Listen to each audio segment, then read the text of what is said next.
Coldplay sauce classique dans le hall de la Cité des Congrès. Un mélange des genres qui symbolise cette édition de la folle journée, marquée aussi par de nombreuses découvertes. Des gens comme Sirba, des gens comme le Quatuor Hermès sont des gens qui, je pense, apportent à la musique une fraîcheur. Le concert de Marie-Ange Ngousti tout à l'heure, c'était incroyable de virtuosité. Le thème de l'exil pouvait paraître osé étant donné l'actualité. Il a surtout mis en valeur des œuvres contemporaines peu connues du grand public. Ce sont des œuvres aussi un peu mélancoliques, un peu déchirantes, parce que quand on quitte un pays, on quitte ses racines. Et c'est ce qui a fait que cette folle journée était un peu à part. Il y avait une fraternité, je pense, encore plus élevée que les années précédentes. Et ce qui me procure le plus grand plaisir, c'est qu'il y a un capital confiance qui s'est installé. Près de 135 000 billets ont été délivrés, un taux de fréquentation de 95%. Et pour la première fois, des tarifs réduits étaient proposés aux jeunes de moins de 26 ans. 4 500 billets ont trouvé preneur, un bon début selon les organisateurs. Ça veut dire que la demande était là et qu'on a eu, je crois, raison en tout cas de proposer une alternative sur la politique tarifaire. Les moments forts, je crois que c'est de voir effectivement tous ces jeunes sourds qui sont venus, à qui on a remis ces fameux gilets Subpack et qui ont eu des étoiles dans les yeux en fait quand ils sortaient en disant mais c'était génial, on a vécu quelque chose d'extraordinaire. Les organisateurs promettent encore des découvertes l'année prochaine avec ce thème, les carnets de voyage.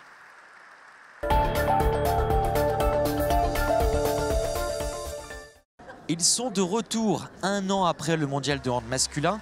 Les mascottes Rock et Coulette font escale à Nantes pour la promotion de l'Euro féminin. Un nouvel événement de taille à organiser pour la Cité des Ducs qui devra encore mobiliser près de 320 bénévoles en décembre. Cet objectif des bénévoles, on n'a pas de mal à le remplir à Nantes. Tout le monde est toujours partant.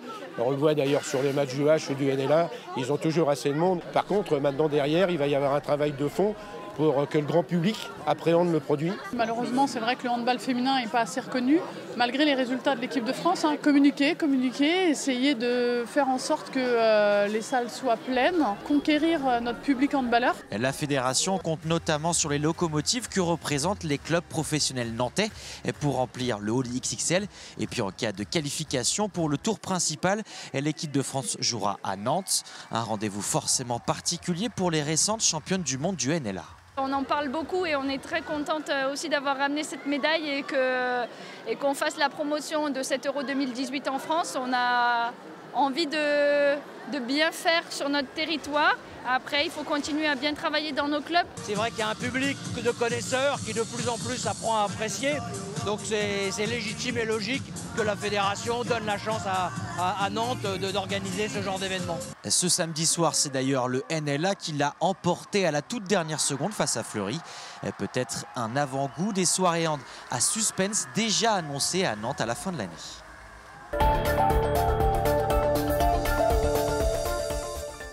C'est sous le soleil et accueilli par une petite flottille que Philippe Berquin et Gilles Pontieux sont arrivés au Robert sur la côte est de la Martinique ce dimanche. Partis le 14 décembre dernier des Canaries, les deux hommes auront mis 52 jours pour parcourir 5000 km à bord de leur embarcation de 6 mètres de long. Durant ces 2 mois de traversée, ils ont dû faire avec des courants capricieux, des grains retournant à plusieurs reprises le bateau, sans compter une humidité permanente. 52 jours de mer, c'est très long, vous avez raison, surtout que sur des bateaux comme ça, en fait, on a 3 mètres carrés d'espace vital, en gros. C'est très inconfortable, ça roule beaucoup, c'est très humide. Donc, vous imaginez qu'après 52 jours de mer, l'arrivée, c'est une grande délivrance, une grande fierté, une grande joie d'arriver au bout d'un projet qui est en préparation depuis plus de 3 ans. Philippe Berquin, 59 ans, et Gilles Pontieux, 60 ans, s'étaient lancé ce défi avec un objectif: prouver qu'à l'approche de la soixantaine, on est encore en mesure de faire de grandes choses. 52 jours plus tard, le défi quinque-atlantique est relevé.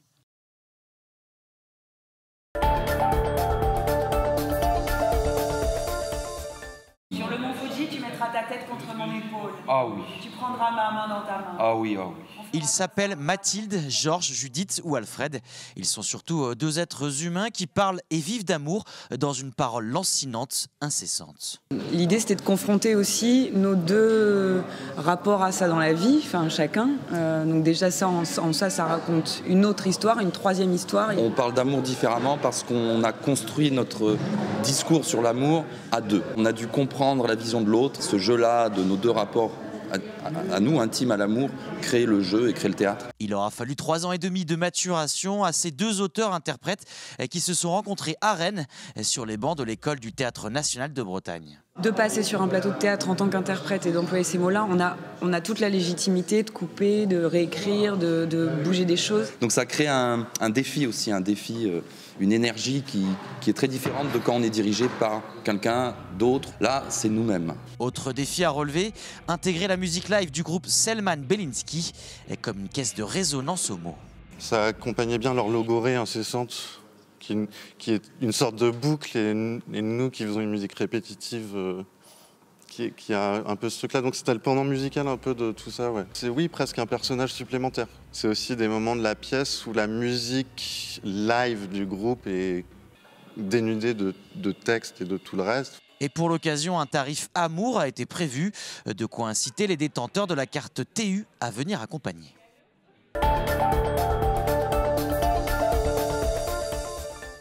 Il a fallu près de 3 mois pour le revoir sous les nefs. Le grand éléphant a subi une cure de jouvence méritée, car en 10 ans, le pachyderme a parcouru près de 20 000 km. Les bois ont été poncés et revernis, les structures métalliques complètement revues, et surtout, il bénéficie dorénavant d'un tout nouveau moteur hybride. Il n'y a plus à 450 chevaux diesel, il n'y a plus qu'à 140 chevaux diesel, mais avec 800 kg de batterie, et c'est un éléphant hybride comme Longmar. Ce sont les machines les plus grosses au monde montées en hybride. Voilà, donc il va polluer 20 fois moins le moteur et il y aura toute une partie de la traversée des nefs qui sera silencieuse en mode électrique. On le rechargera la nuit et il se rechargera en roulant comme une voiture hybride. C'est le dernier né du bestiaire des machines de Lille, le colibri géant, 1,50 m de long. 5 moteurs électriques sont nécessaires pour lui donner vie. Il sera visible à partir du 10 février prochain. Ces oies sauvages seront également du voyage. Ce colibri et les 2 oies, il y en aura 12 oies au final et 4 colibris, mais il y aura plein d'autres animaux, plein d'autres insectes, une libellule, une araignée, des fourmis. Voilà, il y aura une trentaine d'animaux qui vont peupler cette cité dans le ciel et 400 visiteurs en permanence dans l'Arbrehéron.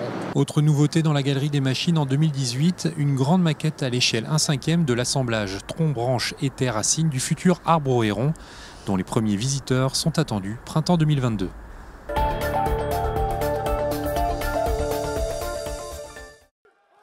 Un dernier point, et le VBN écrit une nouvelle page de son histoire en se qualifiant pour la première fois en quart de finale d'une coupe européenne. Mais face aux Hongroises du Vasas Budapest, les joueuses de Sylvain Kinkis n'ont jamais tremblé. Un premier set plié 25-15 en 25 minutes, un deuxième gagné sur le même score et un troisième d'abord dominé 8-0 par les Nantaises avant de finalement s'imposer 25-14. Il fallait gagner, en plus 3-0 c'est bien parce qu'on a un match important samedi prochain, donc il ne fallait pas trop y laisser trop d'énergie non plus. Donc voilà, on a été assez propre un peu dans la lignée de Chamalières, même si c'est vrai que l'opposition était d'un niveau moindre. Mais qu'importe, dans cette saison compliquée en championnat, ce genre de soirée peut s'avérer importante pour relancer une vraie dynamique. La Coupe d'Europe, c'est une compétition à côté et ça nous permet peut-être de jouer avec des conditions différentes, pas la pression du championnat où on sait qu'on court un peu après les points et les victoires à la maison. Là, on est un peu plus libéré, je pense, et on est capable de mettre en place un jeu qui fonctionne bien. Quand on avait vu le tableau, on avait dit on peut au moins aller chercher la demi, quoi. Donc voilà, on avance encore, au quart de finale, on va savoir qui on va affronter demain. Ce seront les Espagnols de Las Palmas ou les Suisses de Neuchâtel. Ça sera un niveau encore au-dessus, mais ça reste à notre portée encore, c'est jouable. Avec un quart de finale aller en Espagne ou en Suisse dans 15 jours.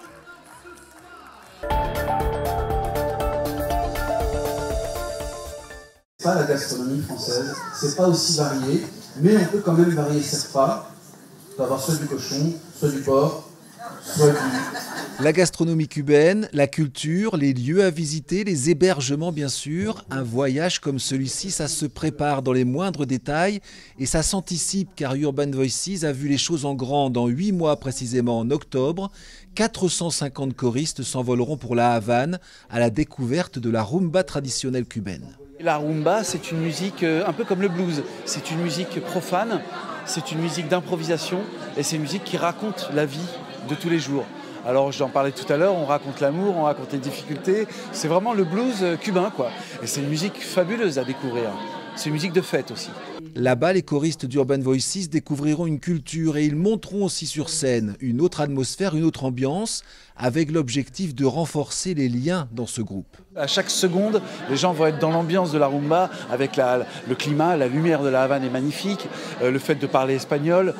Les Cubains parlent en plus un espagnol particulier, et puis on va avoir la musique partout, quoi. Donc voilà, c'est une espèce de gros vaccin de rumba. Donc les gens seront vaccinés pour la rumba. Et à leur retour en novembre, ils donneront un grand concert comme ils savent si bien faire sous les nefs des Machines de Lille.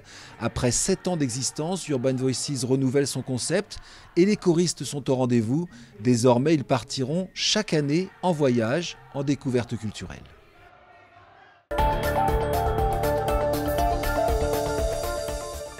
Ça fait 18 ans que j'ai l'étoile à la mare aux oiseaux et pour moi c'est toujours une satisfaction mais une chance mais aussi une notification. C'est-à-dire qu'on a travaillé pendant une année, on s'est défoncé, on a vraiment essayé de faire le maximum et c'est toujours ce bonheur du résultat et un petit peu ça arrive comme un cadeau quelque part.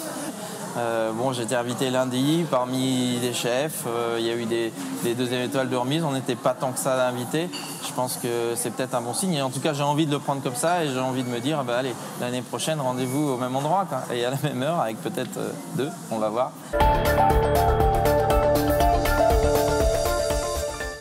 Alors ce lieu, c'est un château qui est abandonné, qui a partiellement brûlé, même un petit peu. C'est donc un seul lieu pour toute l'exposition, pour tous les tableaux.